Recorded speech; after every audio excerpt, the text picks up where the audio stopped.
So here is regular honey versus rare stingless bee honey. Can you see the difference? The regular honey is much more thick and viscous, while the rare stingless bee honey is much more watery. What a difference! And today we are going to test both of them. Ladies and gentlemen, this is a jar of rare honey. It isn't made by honeybees at all. You've never tasted anything like it. This is honey from a species of stingless bee from Africa. It is an indigenous product made by a native insect species. It is rare, exclusive, and not many people have tasted it. And today I'm gonna review it. Sadly, not many people are educated about stingless bee honey. That's a shame because it is fundamentally a different product, made by a completely different animal. It's like comparing an ostrich egg with a chicken egg. This is rare stingless bee honey, made from a native indigenous species of stingless bee, called Meliponula togoensis. A species found locally in some parts of tropical Africa. And here I have the regular honey that we all know and love about. This is made by the common honeybee, Apis mellifera. If you've ever eaten honey in your life, you've probably eaten this product, but this is not something that you've ever seen or tasted. And today I'm gonna make a comparison. Ladies and gentlemen, it is time. Let's open the jars carefully and see what it is that we find inside. I am very excited. Alright folks, so this is regular honey versus rare stingless bee honey. Can you see the difference? And now it is time to review this rare, valuable delicacy. It seems like it was produced in Tanzania. I've never tasted it before and you're gonna see my live reaction. You've seen me open the jar on camera, so this is gonna be my live reaction. I haven't secretly sampled it behind the scenes. I have never tasted this stuff before. So here it goes. Stingless honeybee honey from Tanzania. Something very few people have probably ever tasted. Here it goes.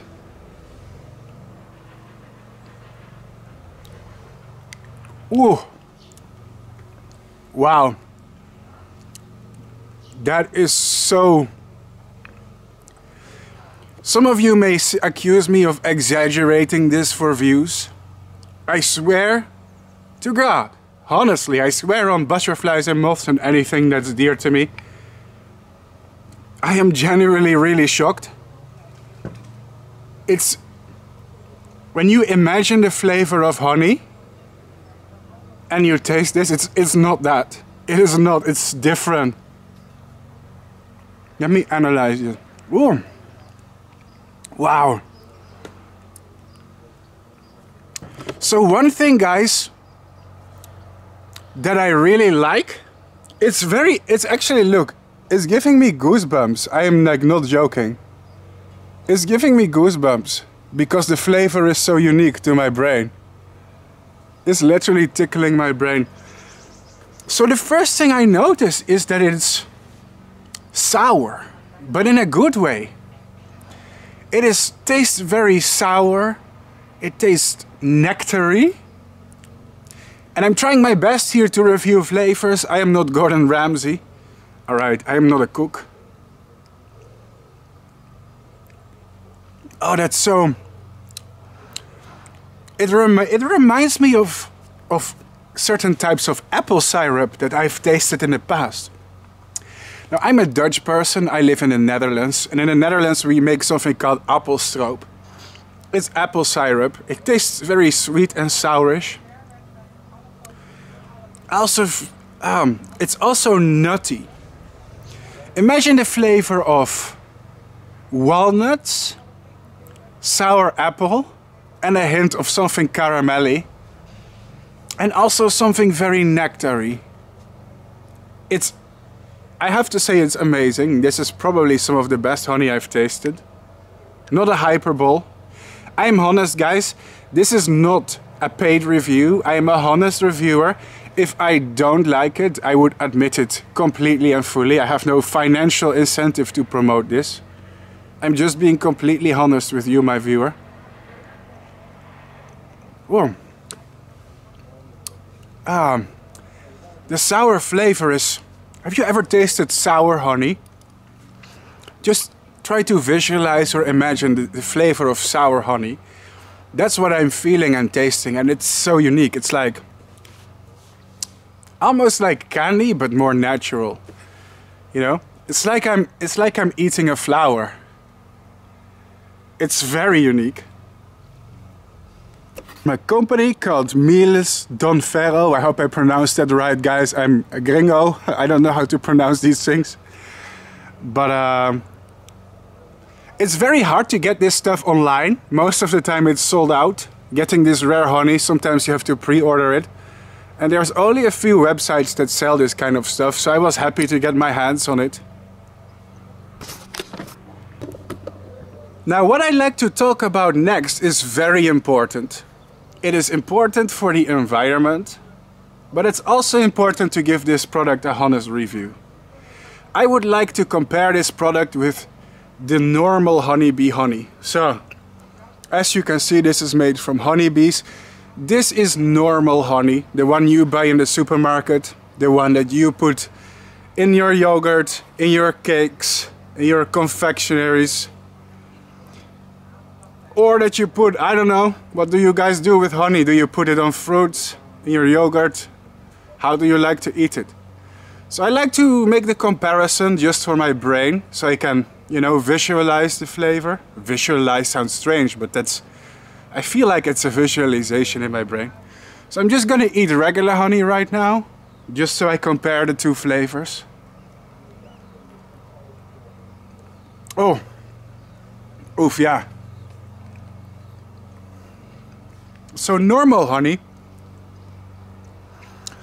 is often really hyper-saturated with sugars, so much that it even crystallizes. And one of the things that the domestic honeybee does is the sugar content of this honey is definitely much higher. It's really more like candy. To me, honey is this very sugary, caramelly thing. Yeah. The difference in sugar content is very noticeable. This is very overpoweringly sweet. Very, very sweet. I mean, we know what honey tastes like, right? Well, of course, regular bee honey also varies. Really, it depends where you buy it and what plants the bees have been foraging on. But you can kind of generalize it in a way. Why not? Let's compare it. I'm gonna just spill some, just so we can do the comparison. As you can see, the regular honeybee honey, Apis mellifera, is more yellow, golden. While the stingless bee honey, it's kind of brown and watery. Well, this one is thick. Don't worry, I'll wash my hands. Here's some fan service for the ladies. Okay, I'll behave. But now there is something else that I need to talk about that is very important. And the reason why I started this channel in the first place. The environment. Now what you're about to hear may shock you. But the honeybee, Apis mellifera, is bad for the environment. What? What are you talking about? Bad for the environment? Yes. I'll repeat it. The honeybee is bad for the environment. First of all, it is a managed species, right? It is not only a managed species, it is also pretty much a domesticated species. Kinda like cows and sheep and chickens and dogs. Humans have been cultivating and spreading bees all over the globe for many years since history. And the problem is, first of all, the honeybee is an introduced species in most of the globe. It is even classified as an invasive species if you really think about it. And on the news, people are always talking about the bees are declining, save the bees, save the bees. Well, here's the problem. Honeybees are like what chickens are to the native bird populations. Imagine if the birds are declining, right? Songbirds, eagles, birds of prey, chickadees, whatever, they are going down, they are declining.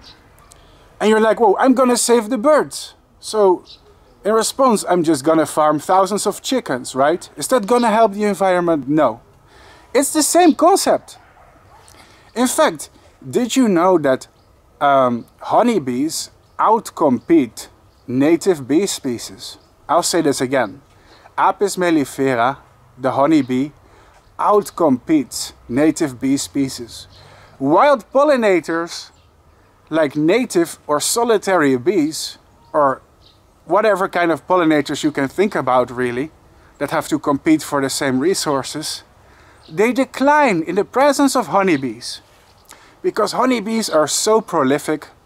First of all, they are much more efficient at taking the limited resources, the nectar, for example, and the pollen.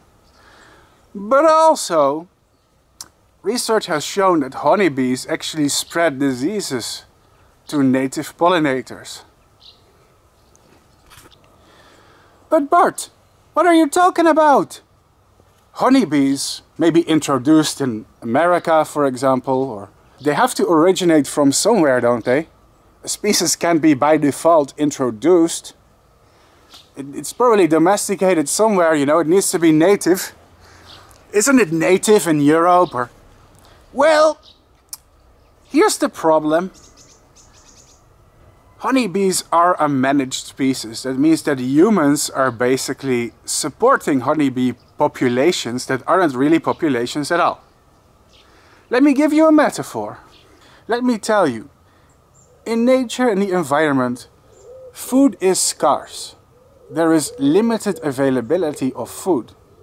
And how many individuals there are of any given species is determined by how much resources there are.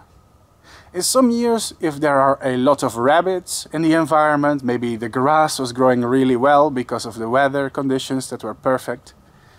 In response to that, foxes are also going to have a very good year. You know, they're going to breed and raise more young because they can feed all their young. They will have less mortality. So the number of foxes will go up. Basically, more prey means more predators. Here's just an example. But what happens when the predators overpopulate, if there's too many foxes, when they start breeding and breeding and breeding, eventually they're gonna run out of food. Because there are so many foxes out there, the number of rabbits is going down. The predation is increasing. The foxes start eating more rabbits, the rabbits have less young. And what happens then? Well, the foxes have a problem. They're starting to run out of food. Which means that when there's less rabbits, because they've been eating all the rabbits because their numbers are so high, the fox population will decline. And this is how nature regulates itself. It's called population ecology. In the environment, there is a relationship between how much resources, how much food there is available, and how big the population is of the animals or organisms that exploit said resources. Very simple metaphor. Now imagine what happens if I breed millions of foxes and I keep releasing them in the environment. What do you think is going to happen then? Well, there's going to be more foxes, more or less, than the environment can sustain. Because in nature, if you think about it, the number of individuals, the number of foxes that are allowed to exist in a forest depends on, for example, how much there is to eat in the forest. But the problem is, if I am breeding them, if it's a managed species, a domestic species, something that I'm breeding in captivity, that humans are taking care of with their own resources, then this doesn't apply. I can breed and release more foxes than the environment can sustain. This will damage the environment, in fact. And this is a metaphor for more or less what is happening with the honeybee. Honeybees are a farmed, managed species. Farmers breed them for honey production or to pollinate their orchards. They are associated with agriculture, and because of that they can outcompete native bee species. Even in their native range, now I'm not a bee expert, but I think Apis mellifera, the honeybee, was native to mostly the Middle East and parts of Europe, if you look at certain genetic studies. But even inside of their native range, where you often hear the argument, well, in Europe the honeybee belongs here in the environment, right? It's a native species. Well, no, because they are not a part of the environment if you, humans, are basically breeding millions of them, sustaining them in hives, letting them outcompete all the other species, It is decoupled, it is detached, basically, from the population ecology model. And this is how honeybees are capable of making native bee species, stuff like honeybees or stuff like bumblebees, or solitary bees, will decline in the presence of honeybees. They are a big environmental problem. There is also another issue. Honeybees spread diseases to native bees. These big honeybee hives and basically places where you have a lot of high density population of honeybees, such as a beekeeper keeping many hives together, is a fantastic breeding ground for pathogens and diseases like mites, viruses or bacteria that target bees. And the bees are capable of spreading these diseases to native and indigenous bees.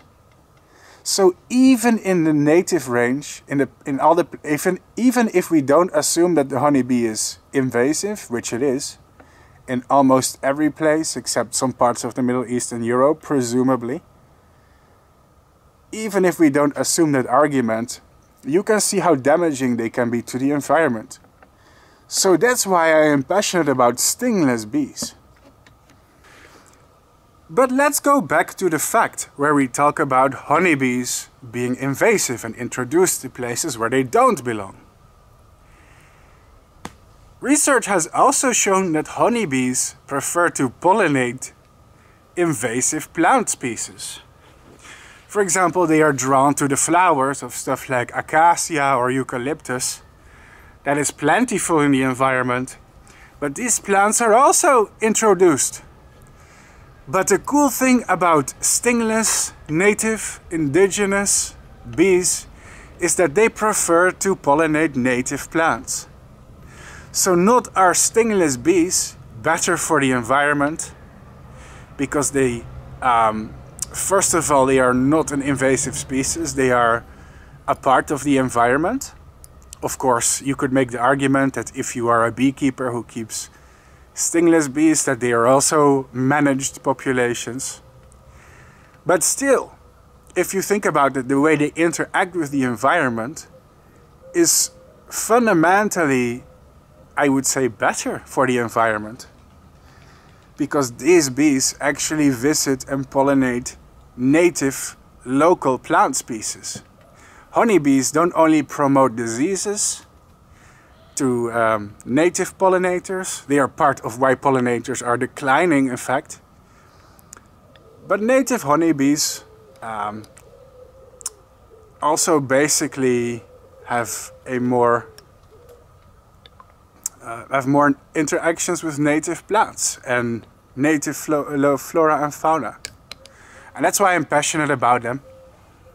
Let's give it one more taste, guys. I'm addicted to this stuff. It's so strange.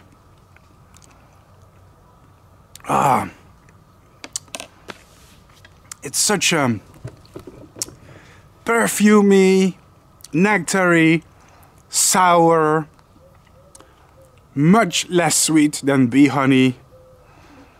Almost soapy kind of flavor. Sour, soapy, nectary. you know, but it's great. I love it. If I had to give it a rating, I think I would give it like an 8 out of 10. I love this one. It's very tasty. I genuinely recommend it if you can get it. Not being paid to say this, my honest, genuine opinion. Really great stuff. Stingless bee honey. I'm addicted to it. Now, are there any downsides to stingless bee honey? I've been pretty positive about this stuff. Been educating people about how I think it's better for the environment, how it's more sustainable. And let's not talk about the fact that this stuff, native bees from Africa and Tanzania, is farmed usually by local people. It is a more local, indigenous product, made from an indigenous and local species, which is arguably also better for local communities. So I've been pretty positive about how stingless bees, when farmed in their own native environment, of course, are much better than honeybees ecologically. So what are the downsides? You know, why is not everybody eating this stuff instead?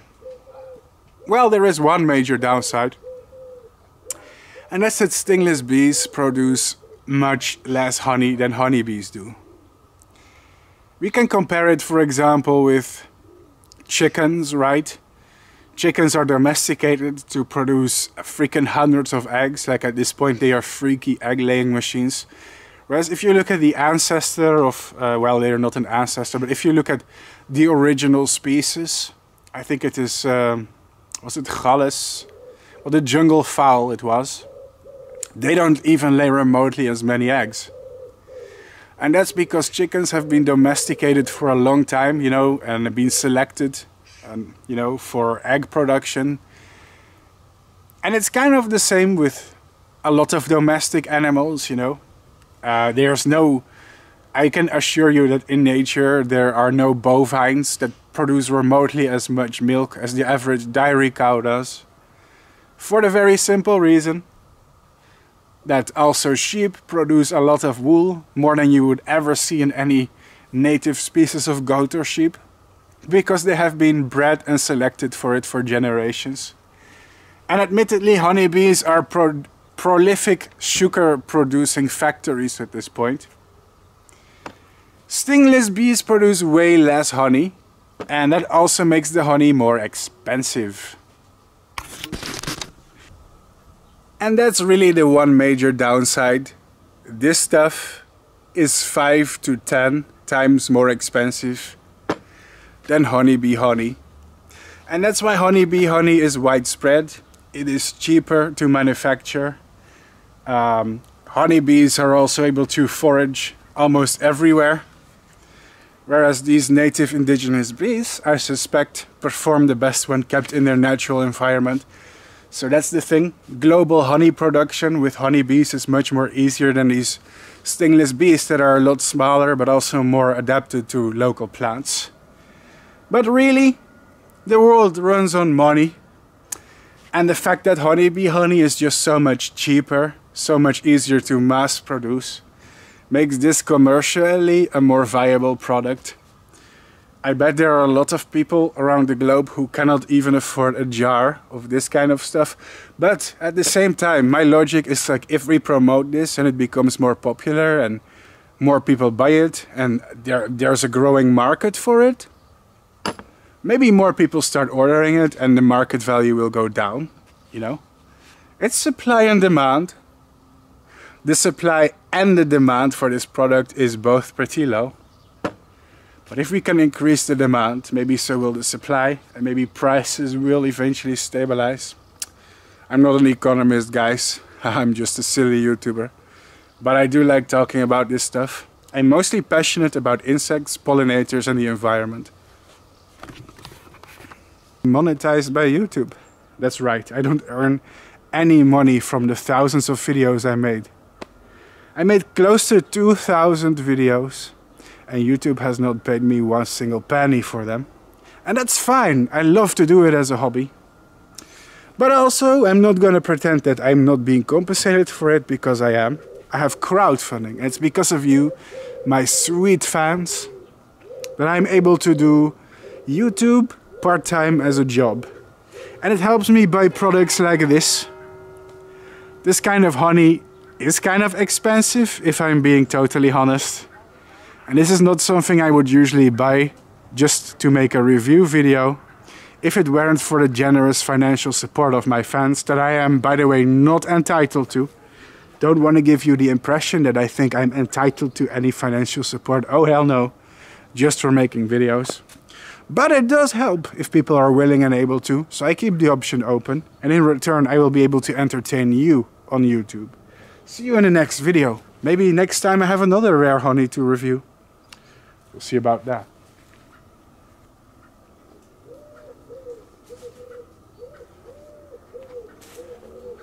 Or not. There's something I need to address before I go. The elephant in the room. Last time I made another video reviewing a rare honey of the Meliponula togoensis bee, it was, a species from South America. Remember that? Exactly, it was that video. And in that video I got a lot of comments from people saying, Bart, why are you not talking about the medicinal quality of this honey, you know? People say it has anti-inflammatory or antibiotic microbial effects and several other health effects. Now guys, I'm not here to dispute it, okay? I think some foods, depending on what your health conditions are and depending on what you eat, I think some foods can actually have a medicinal effect. I do not dispute that. And a lot of the modern medicines that we consume today are just synthesized compounds that we were inspired from things that we found in nature. At the same time, I have to admit, and this is personal, but I do have moral objections with promoting food as medicine on YouTube. I am not denying that certain fruits, vegetables, supplements, honey, certain wild edible plants can in some cases have health effects and in some cases can relieve the symptoms of certain illnesses. But I also think on social media there are way too much people, you know, who are willing to sell themselves out and promote supplements and foods, superfoods to their audience, claiming it can cure you of this ailment and that ailment. I think this is dangerous. I think if you have any health-related condition or disorder, you should first consult with your doctor. Please don't order plants, fruits, supplements, power foods, whatever, on the internet because you are sick and because you are looking for a cure. Go to the doctor, consult with a medical professional. I gave in this video a lot of rational arguments for why I think this is a great product. I am willing to speak positively about it. It's something that I think can be a better alternative to the environment than honeybees. Something that can support local communities and indigenous honeybee farming. Fantastic. But I also think it's just really tasty. It's a delicacy, it's a treat that you should buy for yourself to treat yourself and experience the flavor. But I am not going to promote things on YouTube blindly, pronouncing the health effects and promoting them as remedies for medical issues. I think that is too black and white, and frankly, I think it is dangerous. Please don't take your medical advice from YouTubers or social media. Please don't. It is extremely dangerous. Anyway, thank you guys for watching. See you next time.